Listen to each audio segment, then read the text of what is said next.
قلبي دوما يغمرني من فيض ضياء آيات المولى تدفعني نحو العليا.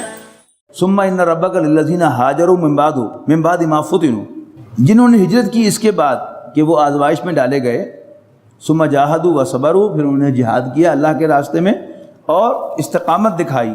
ان ربک من بعدھا لغفور رحیم، تو یقیناً اس کے بعد آپ کا رب بہت بخشنے والا مہربان ہے. یوم تاتی کل نفس تجادل عن نفسها، جس دن ہر شخص آئے گا اپنا دفاع کرتے ہوئے. فتوفی کل نفس ما عملت، اور ادا کر دیا جائے گا ہر شخص کو پورا بدلہ اس کے اعمال کا. وہم لا یظلمون، اور ان پر کوئی زیادتی نہیں ہوگی. وضرب اللہ مثلا قریۃ کانت آمنۃ مطمئنۃ یاتیھا رزقھا رغدا، اور مثال بیان فرماتا ہے اللہ تعالیٰ ایک بستی کی.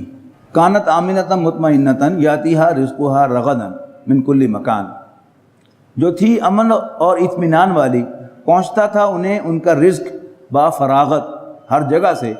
فکفرت بانعم اللہ، پھر انہوں نے اللہ تعالیٰ کی نعمتوں کی ناشکری کی.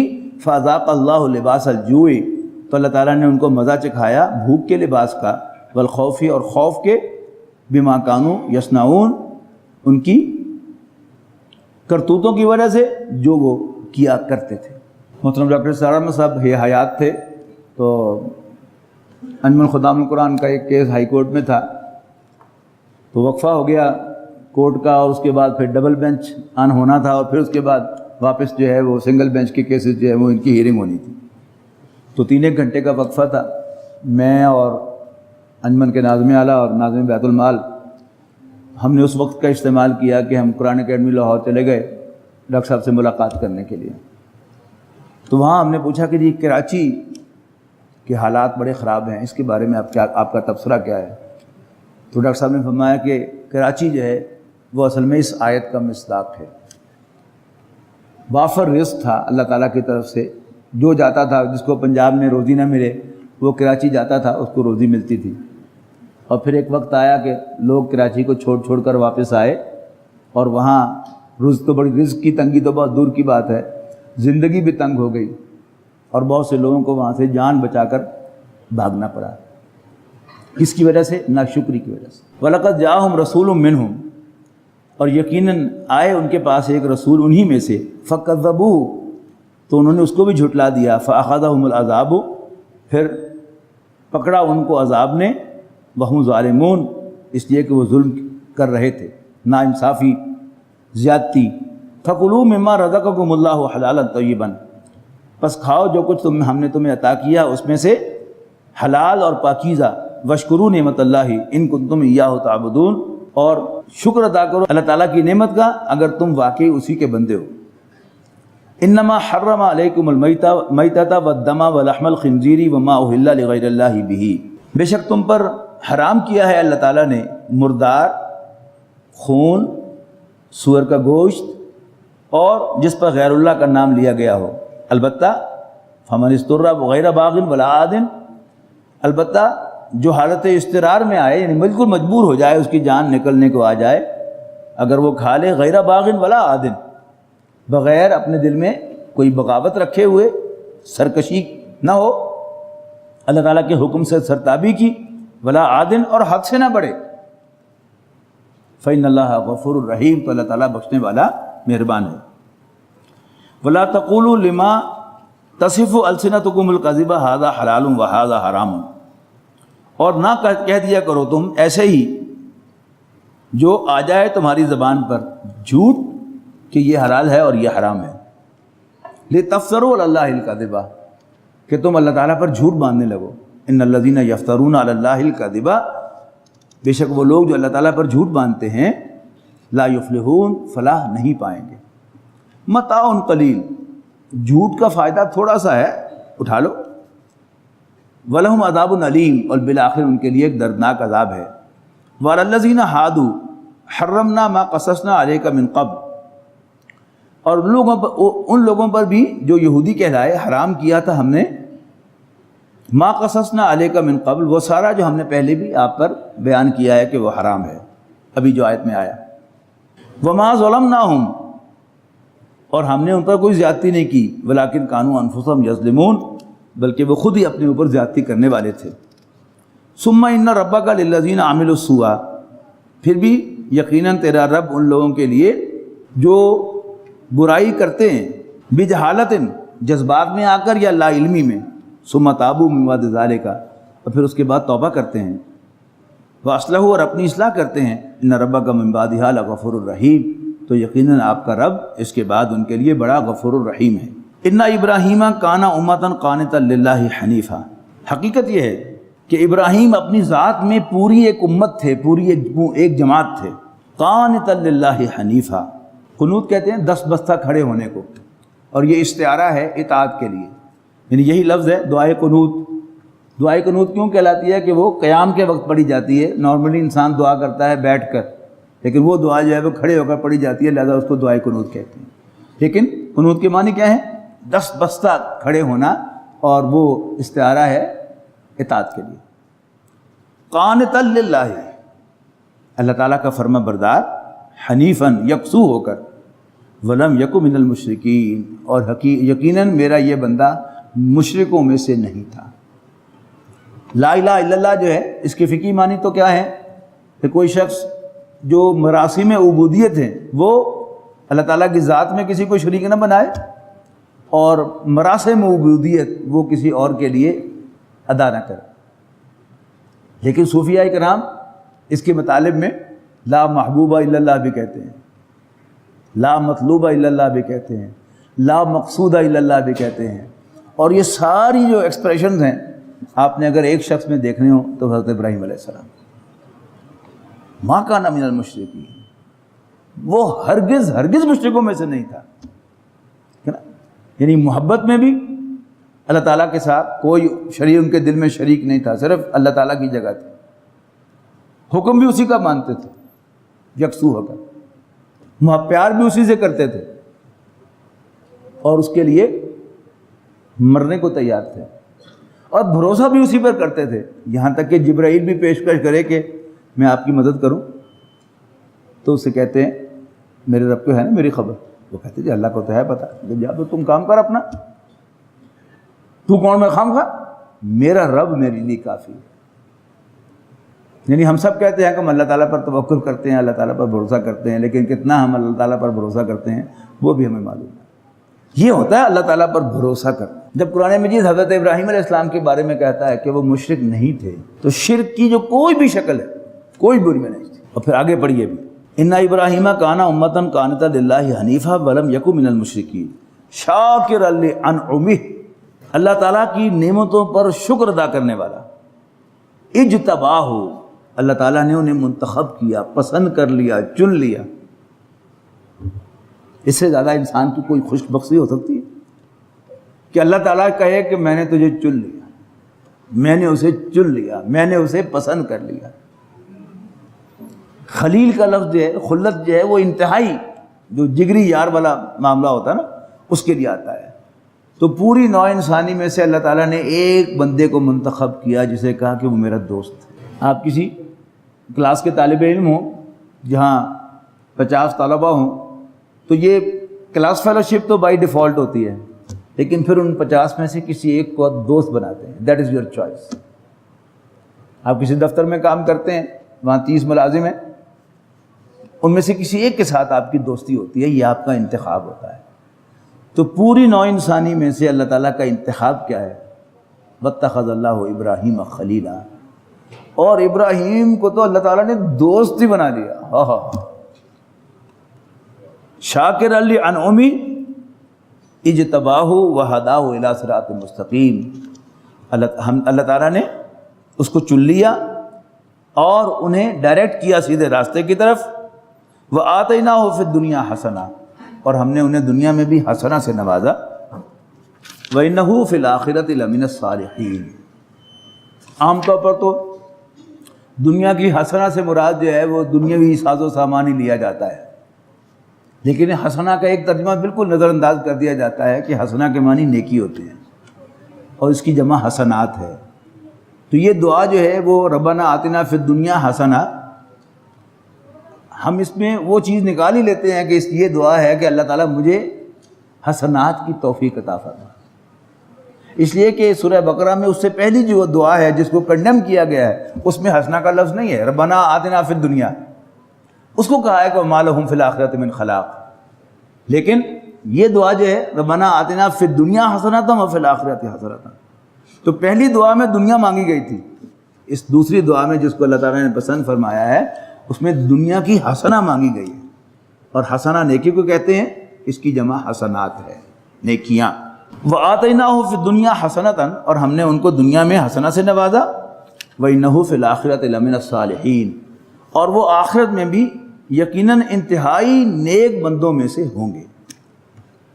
آگے پڑھیے. ثُمَّ أَوْحَيْنَا إِلَيْكَ، پھر وہی بھیجی ہے ہم نے اے نبی صلی اللہ علیہ وسلم تم پر، ان اتبع ملت ابراہیم حنیفا، کہ پیروی کر ابراہیم کے طریقے کی یکسو ہو کر. اور یہ بھی ہائی لائٹ نہیں کیا جاتا عام طور پر مسجد و محراب سے کہ قرآن مجید میں دو شخصیتوں کو اسوہ حسنہ قرار دیا گیا. سورۃ الاحزاب میں نبی اکرم صلی اللہ علیہ وسلم کو کہا گیا ہے لقد کان لکم فی رسول اللہ اسوۃ حسنہ، کہ تمہارے لیے اے مسلمانوں اللہ کے رسول میں ایک عمدہ نمونہ ہے. لیکن سورہ ممتحنہ میں حضرت ابراہیم اور ان کے ساتھیوں کو بھی اسوہ حسنہ قرار دیا گیا ہے. اسے بھی یاد رکھنا چاہیے. ان دونوں میں کیا فرق ہے کہ انفرادیت کے اسوہ حسنہ حضرت ابراہیم علیہ السلام، ایک انڈیویجول اپنی ذات میں اللہ تعالیٰ کی بندگی میں کس بلندی کو ٹچ کر سکتا ہے، وہ پیمانہ، وہ معیار ابراہیم ہے علیہ الصلوۃ والسلام. لیکن جہاں تک اجتماعیت کا تعلق ہے، وہ نہ حضرت ابراہیم علیہ السلام کو اللہ تعالیٰ کی دی ہوئی اسائنمنٹ تھی اور نہ اجتماعی طور پر حضرت ابراہیم علیہ السلام نے کچھ اچیو کیا ہے. یعنی یہ جو 6 فٹ کی زمین ہے اس پر تو وہ 100% اللہ تعالیٰ کی بندگی کر رہے تھے، لیکن ایک زمین کے 1 مربع فٹ پر بھی وہ اللہ کے دین کو قائم نہیں کر سکے. نہ ان کو اللہ تعالیٰ نے حکم دیا تھا کہ ایسا کرو.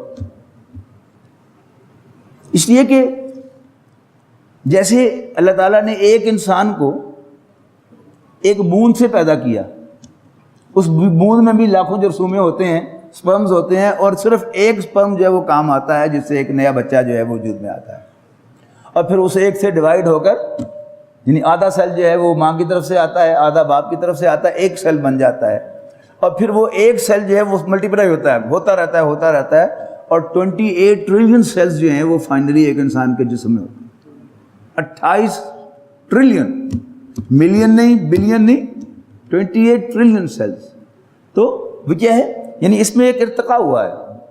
یعنی بعض لوگوں کو ارتقاء کے لفظ سے الرجی ہے تو ارتقاء کا لفظ میں واپس لے لیتا ہوں، لیکن بہرحال یہ ہم سب کا آبزرویشن ہے کہ ہوتا ہے ایسا ہی ہے کہ ایک سیل سے ایک بچے کی تخلیق کا آغاز ہوتا ہے اور پھر وہ ایک پورا بچہ بن کر ماں کے پیٹ سے آتا ہے اور پھر مزید وہ بڑھتا ہے اور پھر پورا ایک میچور آدمی بنتا ہے جس کا وزن جو ہے وہ 70 کے جی، 60 کے جی، 80 کے جی، 90 کے جی بھی ہوتا ہے. تو یہ کیا ہے، ایک پروسیس. تخلیق ہمیشہ پروسیس سے ہوتی ہے. اسی طرح اللہ تعالیٰ نے انسانیت کے اندر بھی، یعنی آپ اگر پچھلی جو بھی، کیونکہ آپ کو اس لفظ سے الرجی ہے، آپ نہیں مانتے کہ انسان جو ہے وہ ارتقاء کے نتیجے میں وجود میں آیا ہے، لیکن قرآن مجید پڑھیے، انبیاء کرام کی تعلیمات میں آپ کو ارتقاء ضرور نظر آئے گا. حضرت آدم علیہ السلام، قصہ آدم و ابلیس قرآن مجید میں بار بار ذکر کیا گیا ہے. کل بھی ہم نے پڑھا، آج پھر ہم پڑھیں گے انشاءاللہ. کل سورہ ہجر میں پڑھا تھا، آج ہم سورہ بنی اسرائیل میں پڑھیں گے. لیکن حضرت آدم علیہ السلام کی تعلیمات کا کہیں تذکرہ نہیں ہے. پہلے پیغمبر جن کی تعلیمات کو قرآن مجید نے ہائی لائٹ کیا ہے بڑے اہتمام کے ساتھ، وہ حضرت نوح علیہ السلام. حضرت نوح علیہ السلام کی تعلیمات صرف عقیدے تک محدود ہیں، یاد رکھیے گا. یا قوم اعبدوا اللہ ما لکم من الہ غیرہ انی لکم رسول امین فاتقوا اللہ واطیعون ما اسألکم علیہ من اجر ان اجری الا علی رب العالمین. اے میری قوم، اللہ کی بندگی کرو، اللہ تعالیٰ کے سوا کوئی تمہاری عبادت کے لائق نہیں. انی لکم رسول امین، میں تمہاری طرف بھیجا ہوا اللہ تعالیٰ کا پیغمبر ہوں. فاتقوا اللہ واطیعون، پس اللہ سے ڈرو اور میرا کہنا مانو. ما اسألکم علیہ من اجر، میں یہ جو تمہاری خدمت کر رہا ہوں تمہیں گائیڈ کرنے کی، اس کے لیے میں تم سے کوئی اجرت نہیں مانگتا. ان اجری الا علی رب العالمین، یقیناً میری اجرت تو رب العالمین کے ذمے. حضرت ابراہیم علیہ السلام کے پہلے 3 رسول، حضرت نوح، حضرت ہود، حضرت صالح، ان کی دعوت صرف یہاں تک محدود ہے. حضرت ابراہیم علیہ السلام کے بھتیجے ہیں حضرت لوط علیہ السلام، کل ہم وہ سارا ان کی تفصیل پڑھ چکے ہیں. حضرت لوط علیہ السلام سے معاشرتی برائیوں پر نہی عن المنکر کا آغاز ہوا ہے. جو پچھلے پیغمبر ہیں تینوں، حضرت نوح، حضرت ہود، حضرت صالح، ان کی تعلیمات کے اندر قرآن مجید نے کہیں نہی عن المنکر کا ذکر نہیں کیا. اچھا، پھر یہ نہی عن المنکر جو ہے اس میں بھی ایک ارتقاء ہے. حضرت لوط علیہ السلام جو بالکل بیسک معاشرہ ہے، سوسائٹی، اس کی رہن سہن کی بیماری، سیکسول پرورشن، اس سے نہیں کیا انہوں نے، اس سے روکا. کیوں؟ وہ ایسی قوم میں بھیجے گئے تھے کہ جو اس برائی میں مبتلا تھی، ہم جنس پرستی مردوں کے اندر.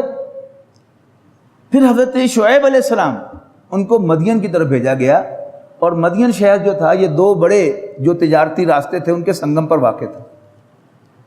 یعنی ہر 4 طرف سے مال جو ہے آتا تھا، انہوں نے وہاں پر اپنی دکانیں بنا لی تھی، اور مال جو ہے وہ ہر 3-4 طرف سے آنے والے تاجروں سے مال خرید کے اپنی دکان پہ رکھتے تھے اور خود بیچتے تھے. اور یوں ان کی مونوپولی تھی، یعنی ایک طرف سے جو مال آ رہا ہے، باقی 3 طرف سے آنے والے تاجر جو ہے وہ یہیں سے مال لے کے جاتے تھے. ان کی مجبوری تھی، ان کو جانا نہیں پڑتا تھا ان کے ملکوں میں، ان کے شہروں میں، یہ منڈی تھی، یہاں سے مال لے لیتے تھے. تو یہاں پر انہوں نے ناپ تول میں کمی کرنی شروع کر دی، مونوپولی کا فائدہ اٹھاتے.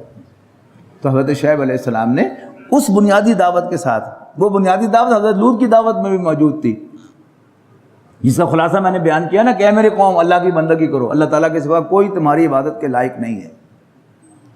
میں تمہاری طرف بھیجا ہوا اللہ تعالیٰ کا ٹرسٹ وردی پیغمبر ہوں، بس اللہ سے ڈرو، میرا کہنا مانو. میں تم سے کوئی اجرت نہیں مانگتا، میری اجرت رب العالمین کے ذمے ہے. اس کے بعد پھر انہوں نے کہا کہ یہ ناپ تول میں کمی تم کیا کرتے ہو؟ کل ہم نے پڑھا کہ تم تو کھاتے پیتے ہو، تم تو اللہ کا بڑا فضل ہے، پھر یہ جھک کیوں مارتے ہو؟ اور اس کے بعد حضرت موسیٰ علیہ السلام کو مبعوث فرمایا گیا. حضرت موسیٰ 2 بعثتوں کے ساتھ مبعوث کیے گئے.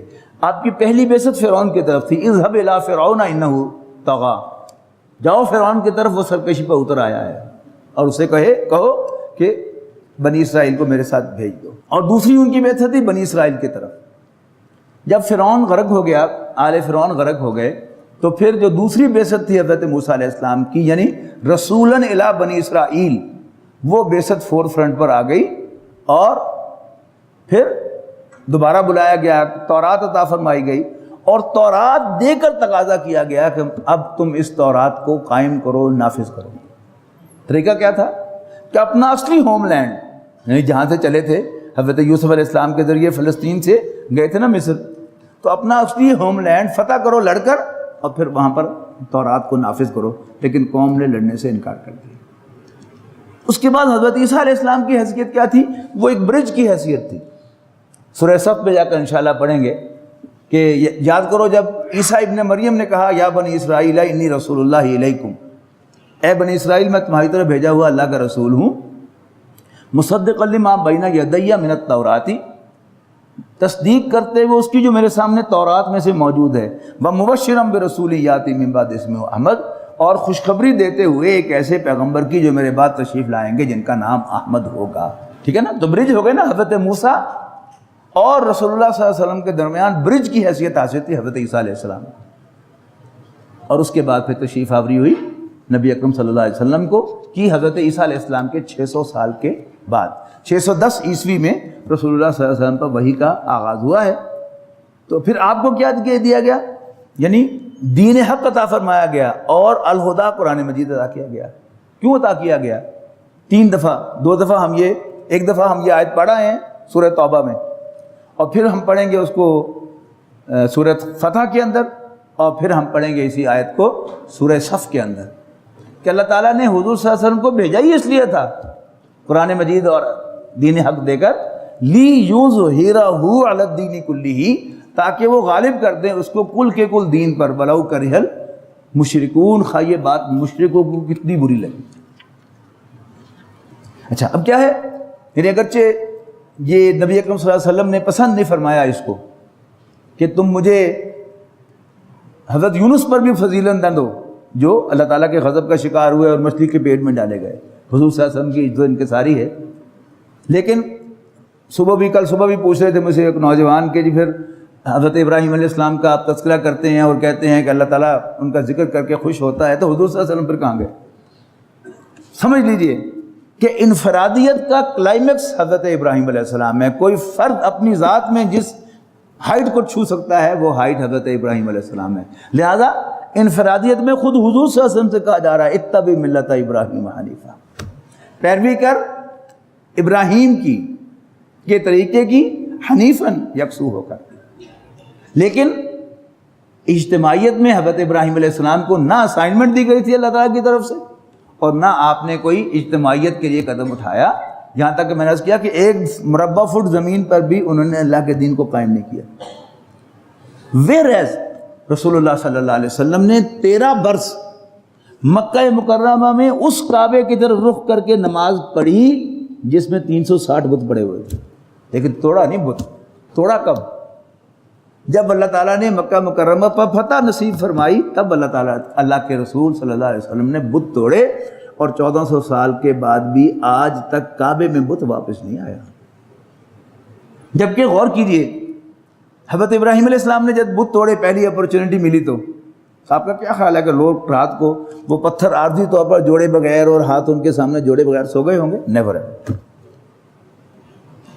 تو اللہ تعالیٰ مجھے معاف کرے، اس میں کوئی اگر تنقید کا پہلو حضرت ابراہیم علیہ السلام کے لیے میری زبان پر آیا ہو، وہ صرف جو کنفیوژن آپ کے دل میں آ رہا ہے، آپ کے خیال آ رہا ہے، اس کی میں نے وضاحت کی ہے۔ ورنہ خود رسول اللہ صلی اللہ علیہ وسلم جب قرآن مجید میں حکم آیا کہ صلو علیہ وسلم و تسلیمہ، کہ نبی اکرم صلی اللہ علیہ وسلم پر درود بھیجا کرو اور سلام، تو صحابہ نے کہا کہ حضور ہم آپ کو سلام تو کرتے ہیں لیکن یہ درود کیسے پڑھیں؟ تو رسول اللہ صلی اللہ علیہ وسلم نے یہ درود ابراہیمی تلقین فرمایا تھا، یوں کہا کرو اللہم صلی علی محمد وعلی آل محمد کما صلیت علی ابراہیم وعلی آل ابراہیم انک حمید مجید۔ ہر نبی کا اپنا ایک مقام ہے، اس مقام کو سمجھنا چاہیے اور کوشش کرنی چاہیے کہ ایک پیغمبر کو دوسرے پیغمبر کے سامنے لا کر اس کی کوئی توہین کا پہلو جو ہے وہ ہماری زبان پر نہ آئے۔ لیکن بات سمجھانے کے لیے کہ کنفیوژن جو ہے وہ پیدا ہو رہا ہے کہ رسول اللہ صلی اللہ علیہ وسلم کا اپنا ایک مقام ہے، اس کو کوئی نہیں پہنچ سکتا۔ آپ نے جو کام دکھایا ہے کہ ایک نظام دنیا پر برپا کیا، عدل اجتماعی زمین پر قائم کیا، باقی انبیاء کرام نے کیا کہا؟ تلقین ہی کی ہوگی نا صرف کہ بھائی زیادتی نہ کیا کرو، بھائی زیادتی نہ کیا کرو، یہی عدل کی تلقین تھی۔ لیکن رسول اللہ صلی اللہ علیہ وسلم سے کیا کہا گیا؟ امرت لأعدل بینکم، سورہ شورى میں جا کے ہم پڑھیں گے کہ کہہ دو انہیں مجھے حکم ملا کہ میں تمہارے درمیان عدل کروں، اور یہ بتا رہا ہے یہ حکم کہ نبی اکرم صلی اللہ علیہ وسلم عرب پر غلبہ پائیں گے اور عدل قائم کریں گے، اور یہی کیا آپ نے صلی اللہ علیہ وسلم۔ ثم اوحینا الیک ان اتبع ملت ابراہیم حنیفا وما کان من المشرکین، پھر وہی جملہ دہرا دیا، ابراہیم مشرکوں میں سے نہیں تھے۔ انما جعل السبت علی الذین اختلفوا فیہ، حقیقت یہ ہے کہ نافذ کیا گیا تھا سبت ان لوگوں پر جنہوں نے اس سے اختلاف کیا تھا۔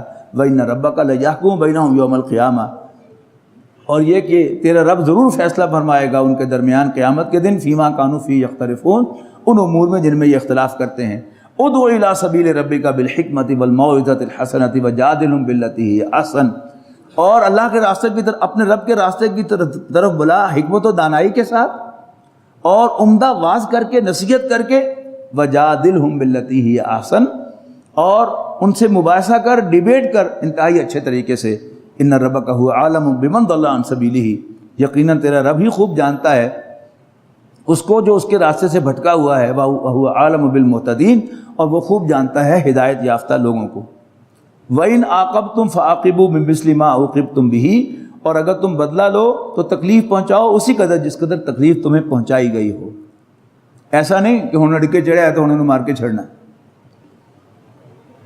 وَلَئِنْ صَبَرْتُمْ، اور اگر تم صبر کرو، لَهُوَ خَيْرٌ لِلصَّابِرِينَ، تو یقیناً یہ صبر کرنے والوں کے لیے بہتر ہوگا۔ وَاصْبِرْ وَمَا صَبْرُكَ إِلَّا بِاللَّهِ، اور اے نبی ثابت قدم رہیے، اور نہیں ہے آپ کا صبر مگر اللہ کی توفیق سے، ولا تحزن علیہم، ان پر غم نہ کھائیے، ولا تک فی ضیق مما یمکرون، اور ان پر تمہارا دل تنگ نہ ہو ان کی چال بازیوں پر، مکاریوں پر جو وہ کر رہے ہیں۔ میں ہوں، میں دیکھ رہا ہوں، میں سب کچھ سنبھال لوں گا۔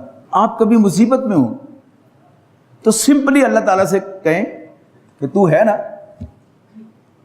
تو ہے نا، تو ہے نا، پھر دیکھیے ہوتا کیا ہے، اللہ تعالیٰ کیسے آپ کی ہیلپ کرے گا۔ ممکن ہے ہفتہ، 2 ہفتے، مہینے، 2 مہینے، 4 مہینے، 1-2 سال وہ لگیں اللہ تعالیٰ کی اس قدرت اور اس ہیلپ کے ظاہر ہونے میں، لیکن اللہ تعالیٰ کیسے ہیلپ کرے گا؟ جیسے حضرت یوسف علیہ السلام کو اللہ تعالیٰ نے کہاں سے کہاں پہنچایا، اسی طرح اللہ تعالیٰ میری اور آپ کی ہیلپ کرنے پر بھی قادر ہے۔ اب وہ عاجز نہیں ہو گیا۔ ان اللہ مع الذین اتقوا، بے شک اللہ تعالیٰ ان لوگوں کے ساتھ ہے جو اللہ سے ڈرتے ہیں، والذین هم محسنون، اور ان لوگوں کے جو احسان کی روش اختیار کرتے ہیں۔ بارک اللہ لی ولکم فی القرآن العظیم ونفعنی وإیاکم بالآیات والذکر الحکیم۔